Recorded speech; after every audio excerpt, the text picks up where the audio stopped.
monde, c'est Maëlys, alias des mailles et des aiguilles, et on se retrouve pour ce qui va être mon 11e épisode de podcast, si je ne me trompe pas. Du coup, ça va être un podcast créatif, comme d'habitude, qui va parler essentiellement de tricot, même que tricot aujourd'hui. Euh, donc les projets de Noël, les projets terminés qui sont les projets de Noël du coup, les projets en cours, les projets à venir, et je ferai aussi un petit aparté sur le calendrier de l'Avent, mon chip shop. Voilà. Bon, on va déjà commencer par vous souhaiter une bonne année, une heureuse année 2018. Plein de bonnes choses, qu'elles soient créatives, du bonheur, la santé pour voilà, tous vos proches, vous, vos proches, enfin voilà, tous les gens que vous aimez, pour qui comptent pour vous, tout ça, plein de belles choses, réussite de projets, enfin tout ce qui va bien pour 2018. Voilà, voilà.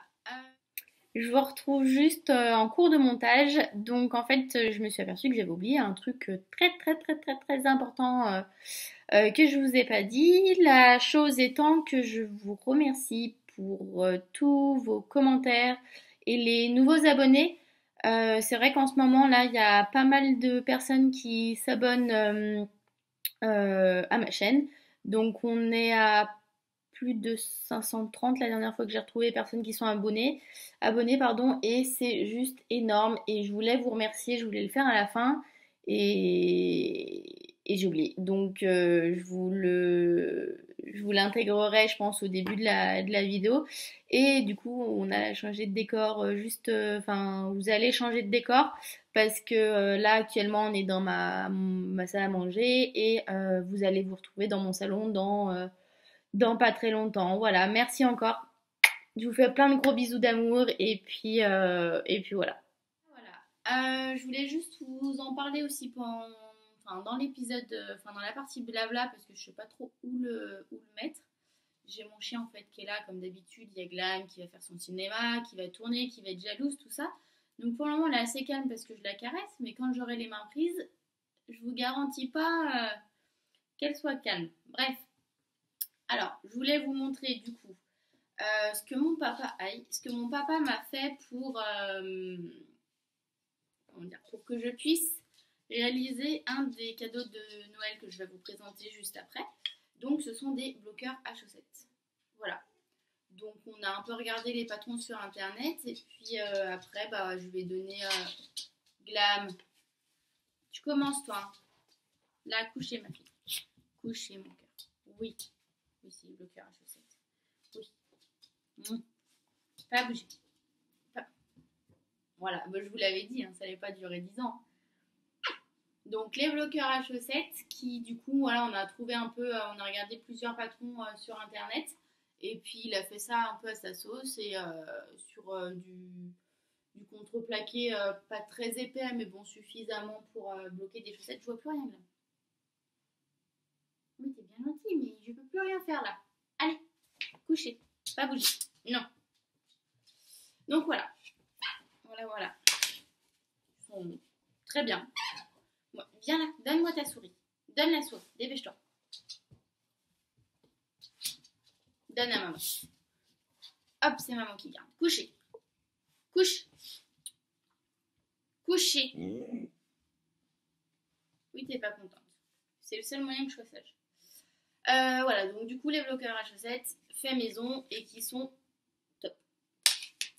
Voilà. Je voulais juste m'excuser pour la luminosité. Je pense qu'elle va être pourrie, mais archi pourrie aujourd'hui. Pardon, il y avait un poil qui volait. Je voulais tourner hier, mais il n'y a plus toute la journée. Je voulais tourner ce matin en début de matinée. Il pleuvait comme des cordes et tout ça. Du coup, comme j'habite sous les toits, ça, je pense que vous commencez à savoir, j'habite sous les toits, donc j'ai des grands Velux en face de moi. Et moi, j'adore le bruit de la pluie sur les Velux, mais je suis pas sûre qu'en vidéo, ça rende super bien. Du coup, voilà, je tourne un peu maintenant, mais maintenant, il fait super nuageux. Enfin, bref. J'ai la lumière artificielle, je sais pas ce que ça va donner, mais bref, c'est pas grave. Donc, je disais que dans les projets de Noël, donc les cadeaux que j'ai offerts à Noël, bah, je les ai tous offerts, donc je pourrais pas vous les montrer. Par contre, j'ai pris des photos, donc je vous les insérerai au fur et à mesure. Et du coup, on va commencer tout de suite par le premier projet que j'ai réalisé, que je vous avais parlé, il me semble, au cours du dernier épisode. Il s'agit du châle Brium de Lilofil, donc de Bérangère Caillot, que j'ai réalisé en laine amourée pour mon papa. Voilà. Donc il s'agit de oui c'est ça, le coloris Bagheera, voilà, qui est un noir avec pas mal de nuances à l'intérieur, en 100% mérino, donc c'est sa base Athéna, et le coloris à la croisée des vents, voilà, qui est un gris clair. Là, il ressort vraiment, enfin, il est vraiment lumineux et brillant parce que c'est sur un fil non, 70% mérino, 30% soie. Donc la soie rend toujours un peu cet aspect brillant. Je suis désolée, ça sature en lumière. Si je vais réussir à vous montrer quelque chose. Ouais, là c'est trop foncé, mais bon. Voilà, donc très doux, les deux, que ce soit l'un ou l'autre, ils sont très très doux. J'ai réussi à faire le châle. J'ai commencé mes projets de Noël, je les ai tous faits au mois de décembre. Voilà. Donc autant vous dire que mes projets perso que j'avais, je ne les ai pas touchés du mois de décembre, qu'on se le dise. Mais j'ai fait donc le châle-brium en entier pour mon papa et j'ai même fait un i-cord de tout le tour parce que j'aimais pas trop la finition du châle. C'était le problème que j'avais eu sur le mien, le tout premier châle que j'ai fait. Euh, ouais, c'est pas la finition qui faisait le plus propre. Je vous insérerai des photos pour que vous puissiez vous rendre compte. Mais voilà, je lui ai offert. Il savait pas trop comment le porter au début, mais bon, il l'aime bien. J'ai plusieurs personnes, hommes de ma famille, qui m'ont dit que c'était super, super beau. Et donc voilà, du coup, je suis assez contente. Pour ma maman, du coup, j'ai fait le. Attendez, la table basse est un peu loin, du coup, je récupère toutes mes pelotes. Donc j'ai fait le Free Color Cashmere Call de Rory Locatelli, il me semble, si je dis pas de bêtises, avec mes restes de Find Your Fade. Alors, j'avais utilisé. Ouais, dans ce temps-là. Enfin, peu importe en fait, parce que ça dépend comment on porte. Mais en gros, j'ai fait ma couleur, ma couleur principale, c'est ce marron. Voilà, donc de Tout le Matin Yarn, je sais pas si on va voir, plutôt comme ça. Tout le Matin Yarn, qui est en fait le coloris café de sa boutique. Voilà, donc j'en avais vraiment pas utilisé beaucoup parce que le Find Your Fade c'est ma première couleur, donc je pense, voilà, genre 11 grammes, un truc comme ça de mémoire. Donc il m'en restait pas mal. J'ai tout détaillé sur mon projet Ravelry avec tous les grammages que j'ai utilisés. Euh, voilà. Ensuite, j'ai utilisé voilà, Tout le Matin Yarn, ce coloris. Donc comme c'était des coloris qu'elle avait teints exclusivement pour moi, il porte des numéros. Alors je crois que celui-là c'est le Fade 1. Si j'arrive. Ouais, c'est ça. Le Fade 1. Voilà, qui est un marron un peu glacé comme ça. Et le 5. Ouais, c'est ça. Donc encore de chez Tolman Yarn, le Fade 5, qui est ma dernière couleur de Find Your Fade en fait. Voilà, qui est un rose framboise. Voilà. Donc un col, bah, c'est un col qui est quand même assez long. Je sais pas, je dirais ouais ça à peu près. Qui au début, qui est une alternance des couleurs en fait. On commence par ça, on monte des côtes, on fait une bande avec des trous-trous, on change de couleur, on fait une bande avec des trous-trous, on revient là, après c'est des rayures, après c'est un petit point texturé, après c'est de la dentelle, il me semble, de couleur, je sais plus. Et puis après on fait des rayures avec les trois couleurs, on fait des côtes, on rabat. Mais après, c'est un modèle qui est top, le Free Color Cashmere Call, parce qu'on peut vachement l'adapter. On peut mettre les couleurs là où on veut. On peut faire, voilà, si on veut enlever la dentelle et faire plus de points texturés. Enfin, chacun peut faire ce qu'il veut et ça donne des réalisations qui sont vraiment super. Voilà, donc pareil, ma maman, je lui avais fait un châle, le Different Ways Different Ways, oui, de Lily comme tout, de mémoire, il me semble bien. Et voilà, elle le porte assez souvent, elle aime bien, mais il était violet et mauve. Alors du coup, ça allait pas souvent, pas trop avec sa garde-robe. Donc en plus, elle voulait un snoot qui couvre vraiment bien le cou pour l'hiver. Donc voilà, lui, il est parfait et il peut même... on l'a essayé comme ça d'ailleurs. Elle m'a montré qu'elle pouvait même, en fait, vu qu'il était long, laisser le devant... Tais-toi! Laisser le devant sous le menton et la partie derrière la remonter pour en fait bien couvrir les oreilles. Donc elle était trop contente, c'est ce qu'elle voulait, elle a toujours froid aux oreilles. Donc voilà. Ensuite, troisième, donc pareil, hein, je vous mettrai des photos, voilà, portées, tout ça, tout ça. Le troisième projet que j'ai réalisé, ce sont des chaussons drops, donc c'est les Little White Slippers, je crois un truc comme ça. Enfin bref, c'est un nom de drops. Je vous mettrai l'info. En tout cas, le patron est gratuit. Il est sur le site de Drops. Je l'ai tricoté. Je les ai tricotés avec de la Drops Eskimo. C'est dur à dire, c'est la Drops Eskimo. Du coup, je vais pas retrouver le coloris. Si, la couleur c'est 8. Super. Je crois que c'est red, je sais pas quoi, un truc comme ça. Ça se tricote normalement en 8. Moi, je les ai tricotés en 6,5, il me semble.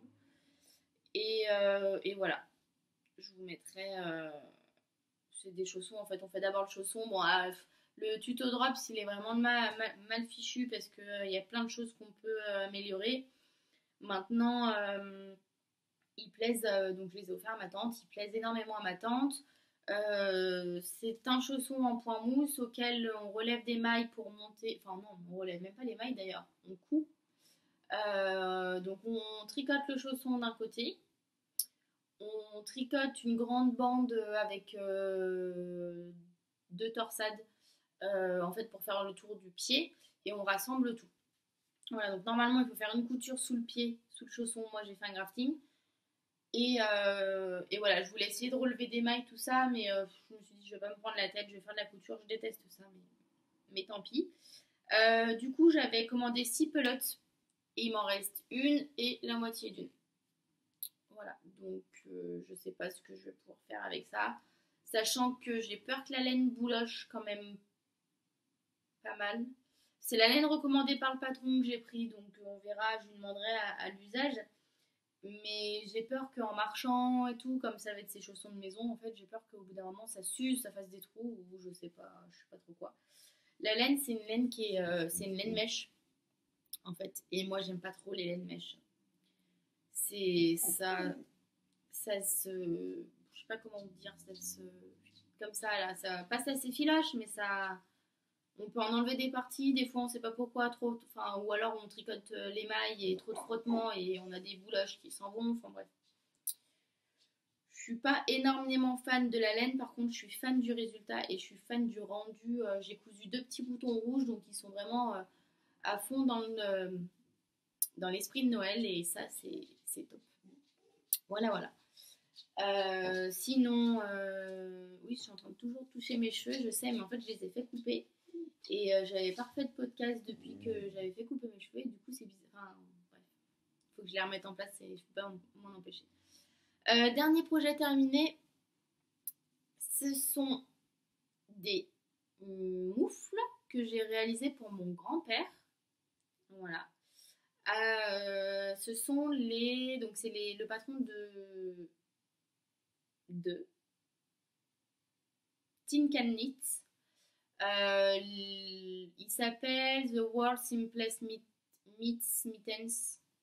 je sais plus, je vous mettrai tout en barre d'infos de toute façon, que j'ai réalisé en Big Merino de Drops, la couleur 03. Voilà. Donc c'est du. Oula, je vais peut-être pas vous montrer la couleur qui. C'est du gris anthracite en fait. Voilà, ça là où vous voyez peut-être noir, mais c'est du gris anthracite. Donc voilà, vraiment, mais super, super douce. Oh, j'en reviens pas. Vraiment super douce. Le patron, il est mais top. Il est gratuit, ce qu'il faut dire.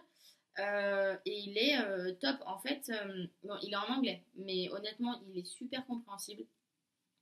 Euh, c'est un patron qui permet, en fait, avec n'importe quelle taille de laine, de la figurine, de la DK, de la worsted, de la Aran, Aran, je sais plus lequel, enfin bref, n'importe quelle taille de laine, on vous explique quel nombre de mailles, enfin en fait c'est détaillé pour chaque poids de laine, enfin taille de laine si vous préférez, épaisseur de laine, pour toutes les tailles, c'est-à-dire ça va de enfant, je crois qu'il y a, ouais, la plus petite taille ça doit être les 1 an, quelque chose comme ça, jeune enfant, ça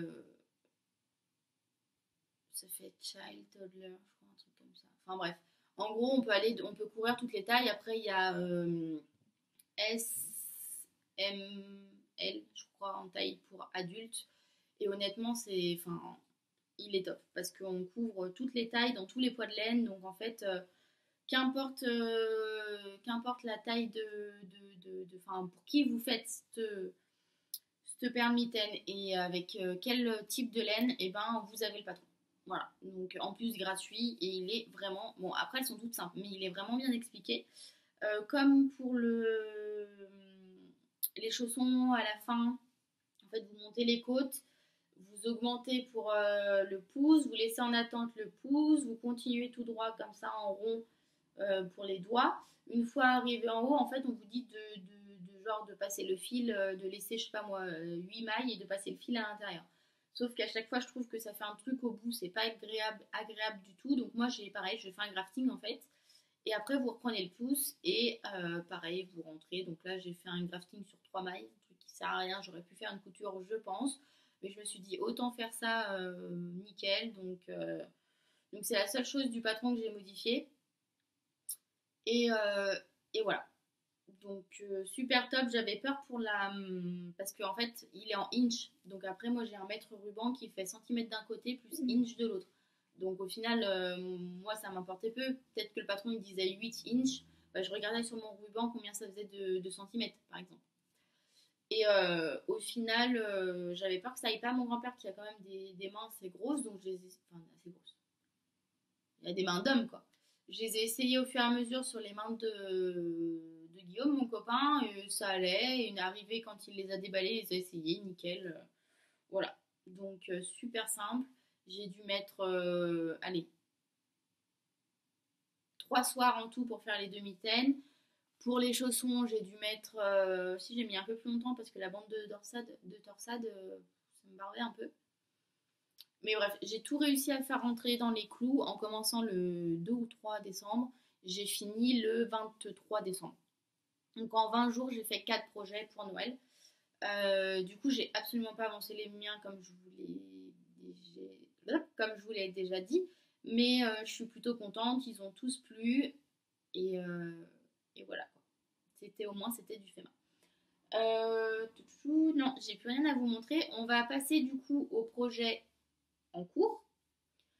Dans les projets en cours, donc je vous rappelle, on avait mis 2 projets au dodo, donc le gilet caramel d'Isabelle Kramer et la lessistole de Lilofil.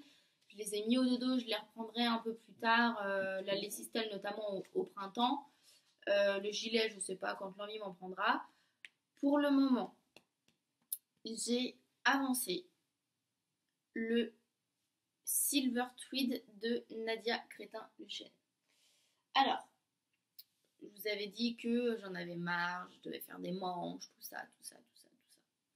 Mais comme nous sommes montés, parce que toute ma famille habite Paris en fait, donc nous sommes montés à Paris avec mon chéri, et donc il conduisait, du coup, non, tu vas pas récupérer ton, si, récupère ton jeu. Allez, dépêche-toi. ailleurs.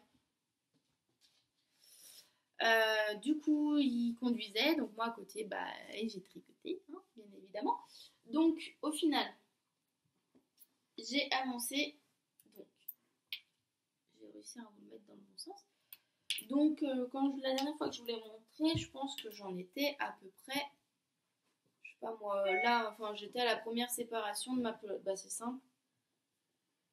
Première séparation de pelote, elle est là. Donc, j'en étais ici du corps. Voilà. J'en étais ici du corps. Depuis, alors, pour les deux voyages, enfin l'aller et le retour de Paris, du coup, j'ai tricoté une bonne partie, enfin la fin du corps. Voilà, en jersey, enfin il m'en restait pas beaucoup, il m'en restait, je crois que je me suis arrêtée là par là quand je suis arrivée à Lyon. Du coup, là, en ces 3 derniers jours, bah, j'ai fini la partie en jersey, j'ai fini les côtes. Donc les côtes, je les ai finies hier soir. En fait, il me reste juste à rabattre. Mais comme j'utilise la technique du rabattage, vous savez, avec l'aiguille, enfin, du rabattage en côte 1-1, rabattage tubulaire, côte A1. Donc c'est la technique avec l'aiguille où on fait un espèce de grafting là. Que j'utilise d'ailleurs la nouvelle vidéo de Mélina le petit panda qui est juste géniale. Donc j'ai fini le corps, mais comme au bout d'un moment ça me gonfle, enfin j'avais peur de pas avoir assez de laine. Donc je me suis dit je vais faire une manche pour voir combien de laine ça me prend. Donc les manches, vous savez, on arrête là, on met en attente juste après la dentelle. Donc j'ai repris mes mailles, j'en ai remonté quelques-unes ici, mais peut-être un peu trop d'ailleurs. Je sais pas, ça fait un truc bizarre, je trouve. En fait, j'ai pas regardé le patron, j'ai remonté mes mailles et je sais pas. Voilà. Juste pour les diminutions, après j'ai fait attention, mais après, au niveau de relever les mailles, pour pas que ça fasse de trous, j'ai dû enlever plus, je pense.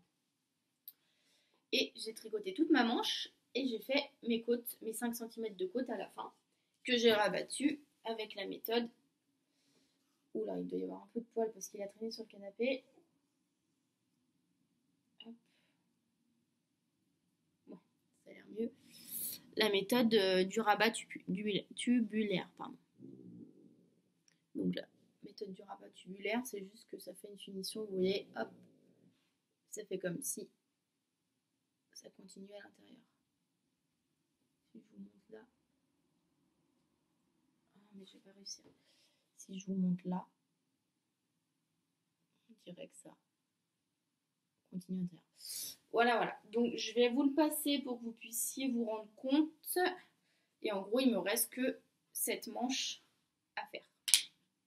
Je reviens.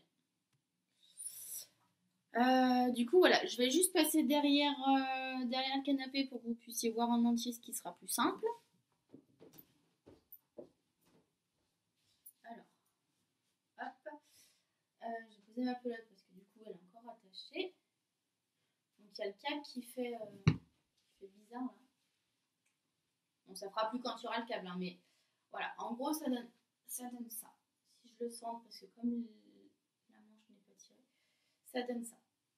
Donc, un petit col en V, la dentelle sur les manches et après du jersey tout simple pour finir par les manches.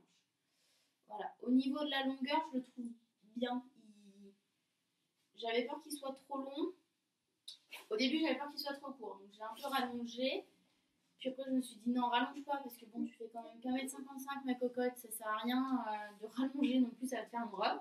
Donc, j'ai fait exactement comme le patron l'indiquait pour ma taille. Je fais une taille M. Et au final, non, il tombe bien, il tombe juste en haut des fesses. Non, il tombe vraiment bien, j'en suis vraiment contente.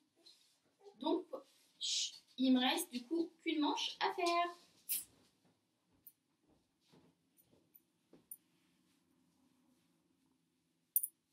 Donc la laine, je sais pas si... Non, je vous l'ai pas encore dit. Bon, je l'avais déjà dit dans mes épisodes précédents, pardon. Mais c'est de la Gilliatt de... Non, c'est pas de la Gilliatt.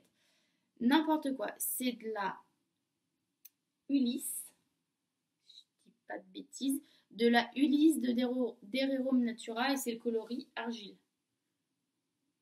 Voilà. Qui est un rose un peu vieux rose. Voilà. Donc la laine, alors... Je vois au blocage, je trouve qu'elle là elle gonfle un peu, mais je sais pas si c'est parce que il n'y a pas le rabattage ou. Enfin, je pense qu'elle doit encore prendre sa forme. Bon, ça fait une petite coupelle, c'est magnifique. Mais bon, voilà. La laine est quand même assez régulière, elle est sèche, ça, il n'y a pas de doute à avoir. Faudrait que je fasse aussi l'encolure en I-cord là-haut. Enfin, c'est juste relever les mailles du provisional cast-on et puis faire la finition de l'encolure. Euh, oui, je disais, la laine, elle est sèche, il n'y a pas de souci.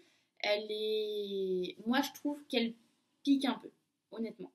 Elle, en tricotant, non, il n'y a pas de. Enfin, voilà, c'est pas. Mais quand on la porte, en fait, elle gratouille un peu. Alors après, je pense qu'avec le lavage, elle va s'adoucir et tout, il n'y a pas de souci. Mais, mais voilà, honnêtement, là, j'ai un débardeur en dessous. Je le porterai pas, le pull, sans débardeur, c'est clair et net. Maintenant, de là à dire à mettre un pull manche longue, je pense que je pourrais m'habituer au. Bah, c'est de la laine, quoi. Enfin, c'est clair, même si c'est du mérinos, c'est de la. Elle est sèche, quoi. Voilà, elle est bon. Moi, j'en suis contente. Je pense qu'elle va quand même s'adoucir au lavage. Maintenant, si vous avez des conseils pour adoucir la laine, il m'a semblé avoir entendu parler de l'après-shampoing, il me semble, enfin des choses comme ça, n'hésitez pas à me le dire. J'en profite pour vous poser deux petites questions en fait avec les pulls qui me trottent dans la tête en fait depuis un moment. Première question déjà, c'est où est-ce que vous trouvez vos débardeurs, vos sous-pulls, vos t-shirts que vous mettez sous vos pulls? Voilà, dans le commerce, dans une grande chaîne de commerce, dans des petites boutiques, parce que honnêtement, enfin, et du coup, si oui, lesquels quoi, parce que enfin, pour que je sache, parce qu'honnêtement, à chaque fois que j'essaye en boutique des t-shirts ou quoi, j'ai soit l'encolure qui remonte trop et du coup, bah, je me dis sous un pull ça va faire moche, soit la matière qui est pas agréable, enfin ça fait bizarre, on a l'impression que le pull flotte par-dessus, enfin bref. N'hésitez pas à me dire parce qu'honnêtement, en ce moment, je suis en recherche et je galère un peu. Voilà, voilà. La deuxième question, c'était de savoir à quelle fréquence et comment vous lavez vos pulls. Donc, le premier lavage, il n'y a pas de souci, on lave à la main, machin, machin, on bloque pour bien mettre en forme la laine, tout ça. Mais après, comment vous faites? Parce qu'en fait, si vous voulez, moi, j'ai aucun pull tricoté main pour le moment. J'ai que des pulls du commerce et dans ce cas-là, il n'y a pas de souci parce que les pulls du commerce, ça me fait pas mal Enfin, je vais vous dire, il feutre à la machine, il feutre à la machine. Ça va me faire chier parce on les achète quand même, quoi, ces choses. Mais ça va moins me faire mal au cœur que de me dire, ma cocotte, t'as passé 2 mois à tricoter un pull, tu l'as au bout du premier lavage, fini, mortibus, poubelle, quoi. Donc, à quelle fréquence vous les lavez déjà? Est-ce que vous les lavez à chaque fois que vous les portez? Est-ce que vous attendez un petit moment, je sais pas, 3, 4 fois que vous l'avez porté avant de le laver? Et si oui, est-ce que vous lavez à la main et vous rebloquez automatiquement derrière? Ou est-ce que vous lavez juste à la main et vous laissez sécher à plat? Ou carrément, est-ce que vous mettez à la machine avec un programme laine ou je sais pas quoi? Et derrière, blocage ou séchage à plat.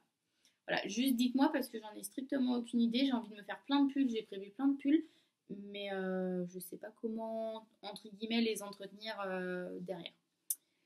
Voilà, voilà, je vais enlever ce pull et puis je vous montre le deuxième en cours qui n'a pas du tout avancé et on passe au projet à venir. Alors, du coup, le deuxième en cours, je vous l'ai déjà montré plusieurs fois, je pense que vous le connaissez. C'est le gilet, c'est le pull, pardon, le pull champagne de Marie-Amélie Designs. Hop, à qui il manque toujours une manche, hein, faut pas déconner non plus. Voilà, donc le pull, je vous l'avais déjà essayé la dernière fois. Il est super doux. Alors celui-là, pour le coup, je pense que je vais le porter avec sans rien en dessous. Peut-être juste un débardeur pour dire que voilà, un débardeur. Mais voilà, au niveau des manches et tout, je peux porter sans rien. Il me dérange absolument pas, il gratte pas. Voilà, là. Donc la laine, c'est les laines. Elle vient des laines de bibounette. Le coloris, j'ai un doute, c'est le champagne rosé d'Amélie, je crois, quelque chose comme ça, en 100% mérino. Voilà, donc il n'a pas avancé, je ne vais pas m'étendre sur le sujet, je vous montrerai, voilà, l'objectif c'est que je fasse les deux dernières manches de mes pulls avant d'attaquer de futurs projets.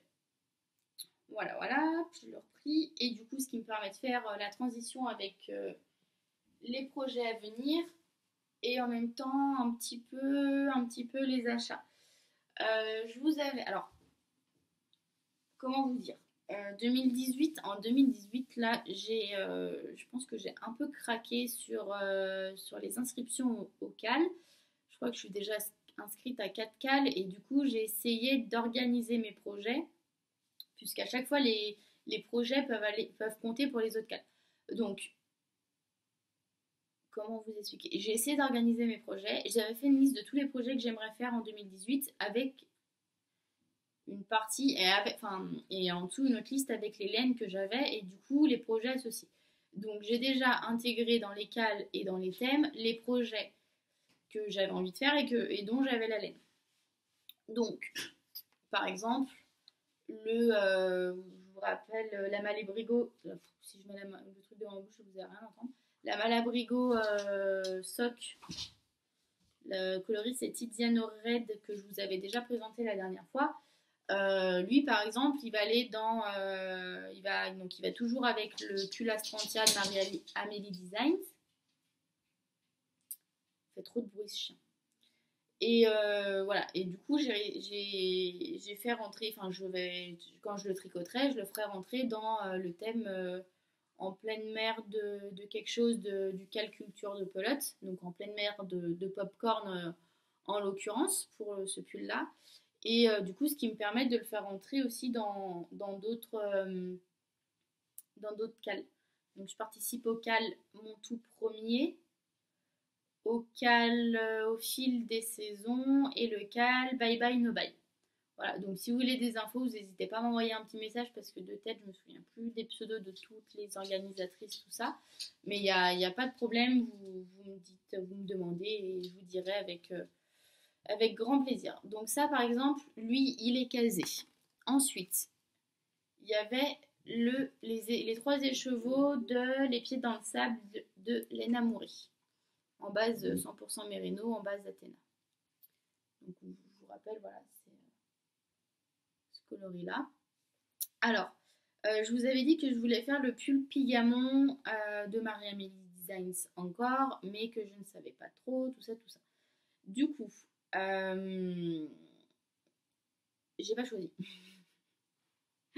Ça va vous avancer, je suis sûre, mais je n'ai pas choisi. Donc, pour le moment, je suis encore indécise sur le pull Pigamon ou alors le de Marie-Amélie Designs ou alors le pull The Weekender de Andrea Mori. Voilà, on dira merci à Liz Tyler et à toutes les autres filles qui ont fait ce pull en fait avec une coloris similaire à celle-ci parce que du coup, je sais pas. Le Pigamon, des fois, voilà, enfin, c'est pas obligé, mais à la base, il est présenté avec quelque chose d'un peu doudou. Là, c'est une lettre qui est plutôt ronde, donc qui fera pas ce côté un peu dufteux que si on mélange un fil. Mais voilà, The Weekender, faut que je regarde parce que comme c'est du jersey à envers sur le devant, faudrait que je vois pour le tricoter en fait en jersey mais à l'envers. Je sais pas si vous voyez ce que je veux dire. En fait, je voudrais ne pas avoir à faire du jersey envers parce que moi je préfère faire du jersey en droit puisque c'est que des mailles en droit. Et jersey envers, bah forcément c'est l'inverse. Et maille envers, je ne me vois pas faire un pull complet en entier ou alors il va me prendre 10 ans quoi. Et donc je voudrais voir si c'est pas possible de le monter tout à l'envers. Vous voyez? Au lieu de tourner dans le sens des aiguilles d'une montre, je pense que si on tourne dans l'autre sens, ça va faire. Comment on peut dire? Ou alors il faut que après je puisse le retourner. Enfin, je sais pas, il faut que je me renseigne. J'aimerais pouvoir le tricoter en maille en endroit et que donc avec les motifs là, l'espèce de maille qui tout le long, la bande là, machin. Et qu'à la fin, avant de monter les mailles ou avant que voilà qu'il soit bloqué dans le mauvais sens, je puisse l'enrouler sur lui-même, enfin le mettre, le retourner en fait, et que bah au lieu que ça soit l'endroit qui apparaît, ça soit tout le corps en envers qui du coup soit là. Franchement, ça a l'air super brouillon ce que je dis. Si vous avez compris, bravo. Voilà. Mais du coup, si vous avez la solution, si vous avez ne serait-ce que compris mon idée et que vous avez la solution et que c'est possible, faites signe parce qu'honnêtement, je ne me suis pas penchée sur la question et ça m'arrangerait. Voilà, voilà. Le troisième projet, alors je vous fais pas toute la liste parce que du coup je me suis inscrite au calcul sur de pelote, donc logiquement j'ai programmé mes 12 projets pour l'année. Je vous montre que les trois prochains, je pense que c'est les trois qui vont arriver le plus rapidement. Mais le plus rapidement étant ceux-là, vous les avez pas vus. Étant le pull à vélo dans ces couleurs-là. Voilà, voilà. Donc ces deux-là pour faire, donc celui-là pour faire la première partie, celle-ci pour faire les rayures et celle-ci pour faire le bas, qui sont en fait, j'en ai un quatrième, je vous les ai montrés en story, je sais plus si, enfin, je sais pas si vous avez tous vu, mais qui est en, le dernier c'est un marron glacé en fait, qui a des nuances. Un peu comme le coloris café du châle, du Fan Your Fade et du 3 couleurs, Free Color Cashmere Call. Voilà, mais le plus foncé. Et du coup, en fait, j'ai reçu les 4 parce que, comme je vous le dirai juste après, j'ai été déçue du calendrier de l'Avent. Du coup, sachant que je n'aurai pas des chevaux complets et sachant que voilà, en gros, ouais, enfin, voilà, et ben j'ai commandé un kit de Noël chez Arco Iris Yarn. Voilà. Donc ils étaient en trois ou quatre exemplaires, je crois. J'étais pas partie, j'avais vu la publication, j'étais pas partie pour l'acheter. Et en fait, le soir où je suis tombée dessus, elle mettait une story en disant ça y est, les kits sont en ligne. Bah ça allait pas trop, j'étais pas bien, j'en avais marre. Enfin voilà, c'était la période où tout a commencé à exploser par rapport au calendrier de l'Avent. Du coup, j'ai dit bah voilà, je prends de la laine, j'achète la laine et je mets ça dans le paquet du 25. Comme ça, moi, je suis sûre d'avoir des écheveaux à ouvrir le 25. Voilà, voilà. Donc, c'est des coloris, je ne sais pas s'ils seront reproductibles ou quoi. Mais là, vous avez... non, c'est éphémère. Alors, je ne sais pas, faudra contacter Ludivine. Mais en tout cas, ils sont d'une douceur. C'est que du mérinos, mais ils sont vraiment doux. Les couleurs sont vraiment, mais vraiment belles. En plus, c'est à chaque fois des speckles pour rappeler la couleur... enfin, je ne sais pas si vous allez voir les speckles de ça. Si. Enfin, moi j'adore. Donc vous avez le coloris. Oh, mais j'ai du mal à parler aujourd'hui. Donc le kit de l'étrange Noël. Donc ils sont tous les 4 parties, mais là j'en ai que 3 parties du kit étrange Noël. Et là c'est le coloris gris rose.